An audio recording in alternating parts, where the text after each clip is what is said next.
My name's Fran Rosch, as mentioned, and I run the Norton business unit here at Symantec. That's our consumer business unit. And just want to, on behalf of the executive team, welcome you all here at Symantec. We're really thrilled that you're here. We're thrilled to be able to support this organization and believe that the mission that you guys have is absolutely critical. Critical to our success as a company and to our success as an industry, be able to effectively combat cybersecurity and cybercrime. So thanks very much. I had a chance to review the agenda. It looks like a really exciting agenda for this afternoon, and I'm sure we'll all get a lot out of it and really be able to move this conversation forward a little bit. So I do have a couple of quick comments on kind of my thoughts on diversity and inclusion, and those kind of represent the thoughts of our company. The first thing is, we talked a little bit about in the video, we have a really important mission at Symantec and as a cybersecurity industry. Our mission is to help our customers keep their sensitive information private and protected, whether that be the largest companies and governments in the world that are trying to keep their intellectual property, their customer information safe and secure, all the way down to over 50 million individual consumers who count on us to keep their family pictures and their passwords safe. So it's a really important mission. And we try to keep all that technology kind of behind the scenes and really simple so that our customers don't see it. They just kind of see it, we're solving the problem. But behind that is a lot of really sophisticated technology that we've always got to be investing in and growing. The bad guys never stop innovating on the ways that they're attacking, and we can never stop innovating the way that we're protecting. And that requires a lot of really smart people. And it's a really tough market to hire cybersecurity professionals right now. We have a lot of open requisitions, and I know the whole industry does, whether it be governments, companies, big banks. Hiring cybersecurity professionals is really difficult. So we believe it's really critical to not limit ourselves to any particular pool of candidates. We have to be able to open the aperture to all different types of people who are looking for jobs and looking for career opportunities in this exciting area. So again, going back to you guys, the work that you're doing to be able to increase the minority representation in the cybersecurity industry is really critical, and we really want to continue to support and appreciate all the work that you do. And while we obviously want to do this because it's just good for society, we also do this because it's really good for the bottom line. There was a Gallup report that was out that said companies that had a more diverse and inclusive workforce did 27% better from a profitability standpoint than customers that didn't. Having a diverse workforce is just really important to the bottom line. And I'll just share an example from my own career. Back around 15 years ago, I worked for a leader who was a great guy. I really like him. And he was a graduate of one of our military academies, and he worked in sort of that military industrial cybersecurity area for many years. And then he was out in the commercial market leading up an organization where I worked. And while he's a great guy, he felt very comfortable hiring people that were a lot like him. So the organization had a lot of kind of heterosexual white men in their 30s and 40s that had a similar background of either the military or in government, and they were a lot alike.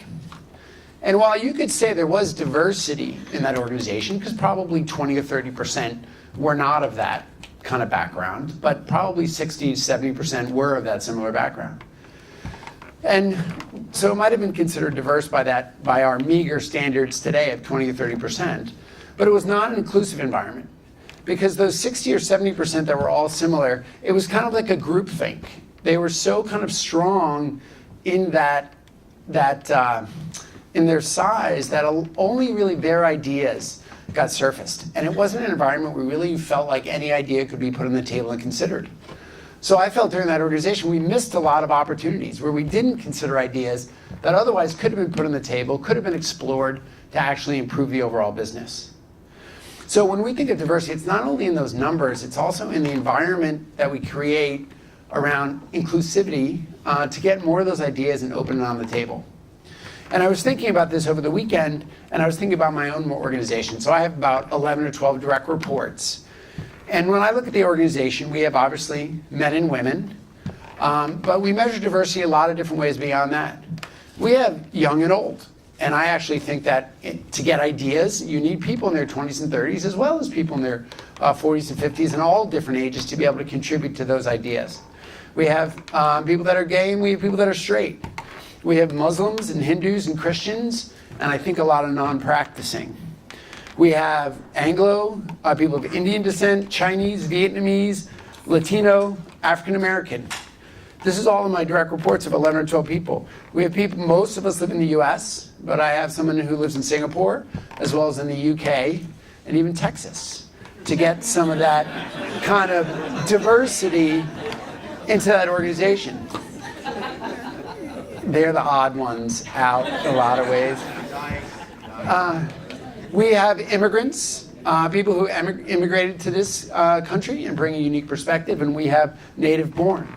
We have people who went to college, we have people who have MBAs, and we have people who didn't go to college and just graduated from high school. And we have what I call the old timers, people who have been at Symantec 10, 15, 20 years and come with a set of kind of perspectives from that, and people who just joined us in the last 6 or 12 months and to bring a different set of criteria, a different set of background and perspectives. And so when I look at that team, the goal is to try to make that team as inclusive as possible. So there's no one block of people that kind of dominate the conversation, dominate the perspective, and keep out all of those good ideas. So as you do that work, I think these numbers are really important, but it's also that environment around inclusiveness where new ideas can be considered. That's great for the company. That's great for our shareholders, for our employees, and it's great for the customers as we try to combat all the bad guys in the cybersecurity world today. So it's been a great journey for me and my team. And we have a lot of work to do, and we heard some of the statistics up in the video there, but in the 2015 Labor Department statistics are pretty depressing. So in cybersecurity, only 12% of the workforce is African American, Asian American, Hispanic, or Latino, and only about 19.7% are female.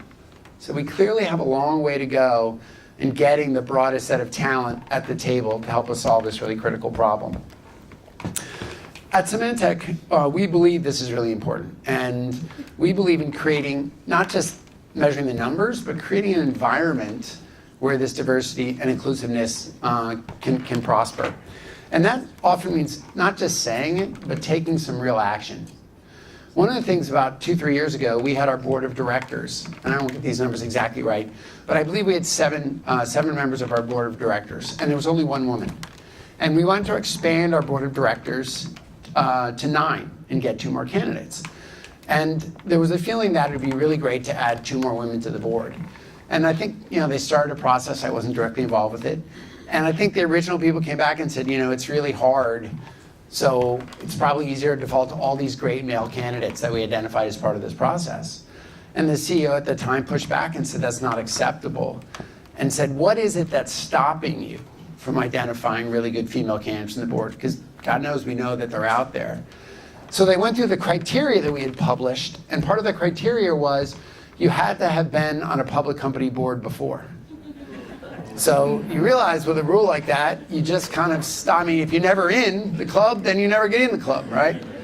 So we removed that criteria from the job description. We recirculated the job description, and we identified 2 great female board members who are now both on our board now for a couple of years. And since I go to the meeting to get grilled sometimes, they've added a lot of value just because they're really smart, but also because they do bring diverse backgrounds and that to the group. So it was a real action that we took. We have a lot more to go. We're certainly not touting we're done. 3 of our 11 ELT members are women. Our general counsel is African American, was voted one of the top most influential blacks in corporate America. 2 of our ELT members are of Indian descent. So we're getting there. We're making progress. We've set some goals. We're committed to improve our diversity as a company by 15% by 2020. So we've set a hard target. We're at 26% today. So we are projected, our goal is to improve that by 15%. And in an area of specific focus, we're committed to improving the numbers of women in leadership positions to 30%. So we've set these hard targets for ourselves to achieve by 2020 because we know that will drive action versus just kind of saying it's a nice thing to do. We also have some initiatives in place around Symantec Cyber Career Connections, where we're supporting underrepresented young adults and veterans to get into this industry and putting our money where our mouth is with that. Of the first class of candidates through that, 96% were people of color and 38% were women.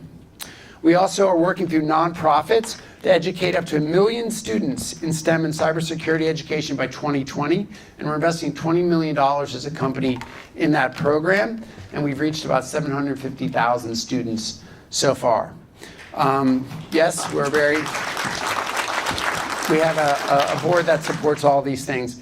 Finally, we have a set of, I don't know what we call them, kind of employee resource groups where people can get together into that kind of supportive environment. We have for African Americans, Latino, LGBT veterans, they can get together. We've also introduced inclusive bathrooms in Mountain View and many of other larger campuses around the world. So we believe this is important because we really believe it's the only way we'll be able to deliver on our mission to keep our customers safe, is have the broadest aperture open to get the best candidates. And we've got to create an environment as a company where they can thrive and prosper. It's not just about hiring, but it's retaining and seeing them promoted and move up through the ranks of the company. So this is really important to us. So we're really thrilled, again, to be supporting your organization, to have you on campus today, because the work you do is really, really critically important. So that's all I have to say. Welcome, and enjoy the rest of your session.